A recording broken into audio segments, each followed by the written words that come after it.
Wait. Sorry. Quiet. Now come to my question. My question is very easy. My question is that the Gospels are telling lies. They are saying that Jesus lies. Such a great man. In John 7:8-10 is telling exactly that Jesus tells them, the tabernacles, to go up to the feast with his brother. But don't tell them I'm coming. Which verse? John 7 from 8 to 10. And he told them, don't tell them that I'm coming, or I'm going up to the feast. And then he went up again with his brother, not publicly, but in private. That's mean the gospel is clearly saying that Jesus lied. Because he told his brothers, tell them I'm not coming to the feast. And then he went up on private. The second thing in my question is in the Old Testament a lot. In Genesis 19:35-36. One question. Yeah, it's one question. In Genesis, it's saying that Lot, his daughters, made up their mind to make love to him and to have kids. Are you in Christianity stimulating incest? Thank you, sir. Please, sir, will you sit down? I will be able to answer. Concerning Islamic governments, I did not know that you do not believe that Iran has a government made up of Muslims. I did not know that Pakistan is a non-Muslim country. I did not know that, but I have heard that actually Iran and Pakistan, they are built up by Muslims. And the same with Iraq. Even if you don't like Saddam Hussein, the Kurds, they are Muslims, and we did help the Kurds. We work with Muslims if they are under government of someone else or under real Islamic laws. And concerning Mr. Deedat, tonight I allow myself to become angry because I experience dishonest behavior. And I am full of wrath because Mr. Deedat behaves like a Nazi officer questioning... Silence, yes. please. Yes, questioning a poor, imprisoned man under torture. Because you demand from Jesus that he shall present himself according to how you want him to form his vocabulary. And Mr. Deedat, Jesus is greater than you are. And when he declares that he is God, and the Bible declares that all are under his feet, even a child should understand that if Jesus tells that to me is given all might and power, even a child understands, then you should pray to him.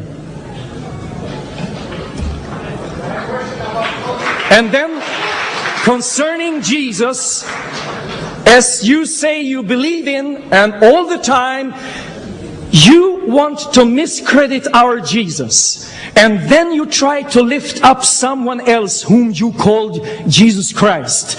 Now we who know the Bible, we know we must be careful in these days.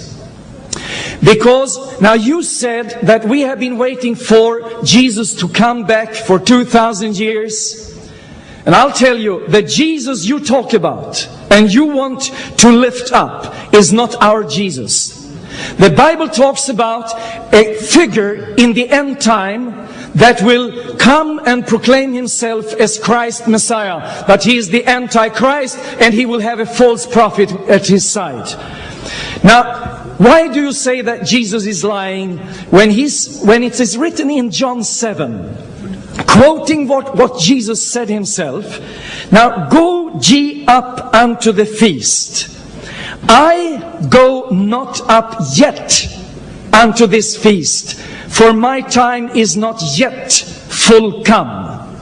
So, listen, Jesus said, now you go, because I am not ready yet. I will stay at home and pray and prepare my inner spirit, because when I arrive in Jerusalem, I'll come a few days later than you. You go.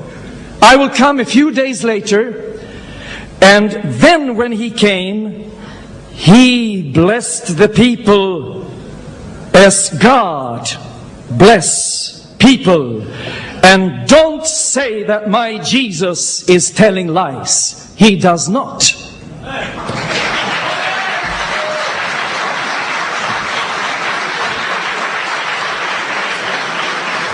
The next question goes to Mr. Didat, and as we see the line here getting longer and longer, we have to suggest, for the sake of all of us here, that we are as precise and short in our questioning as possible, and also that, please, the speakers would respect this time limit and that we would keep as short as possible. Thank you. My question in very short.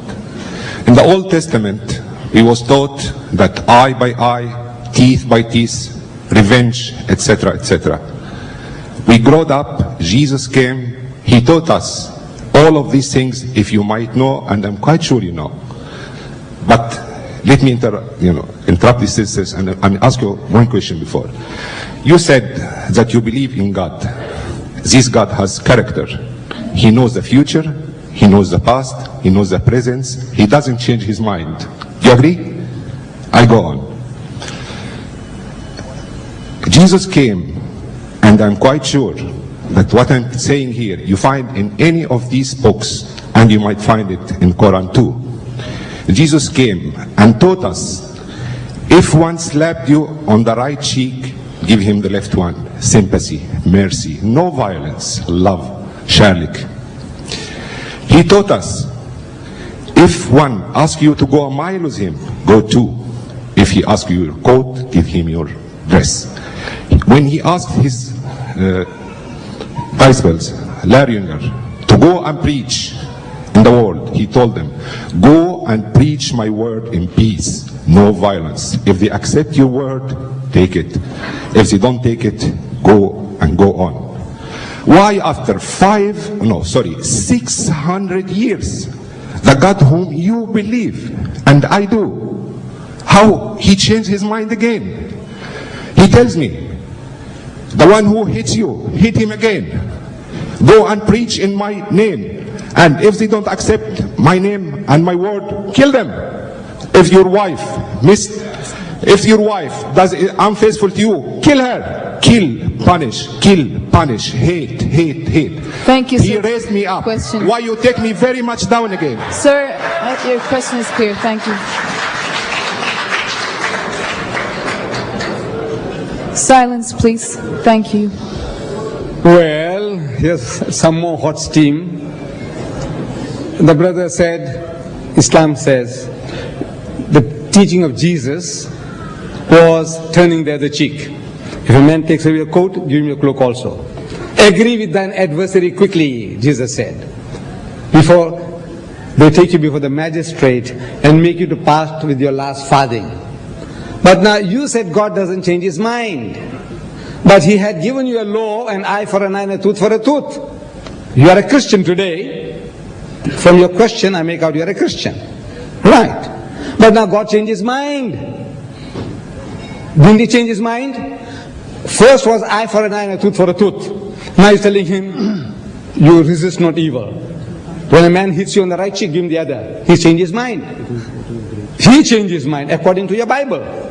Wait a minute. And then again, he told you, God told you that whosoever puts away his wife, let him give her a bill of divorcement. But Jesus said, but I say unto you, whosoever puts away his wife, save for the cause of fornication, causes her to commit adultery. And whosoever marries her that is divorced committed adultery. He changed his mind again. And he's changing his mind continuously. But you said God doesn't change his mind. Now you will have to account, or the pastor will have to account for that, not me. When you say make allegation against the Quran says that if anybody does not accept Islam, chop off his head, kill him. Here is the Quran, and you have up to 10 o'clock to find that verse and show it to us. I'll read it for the people.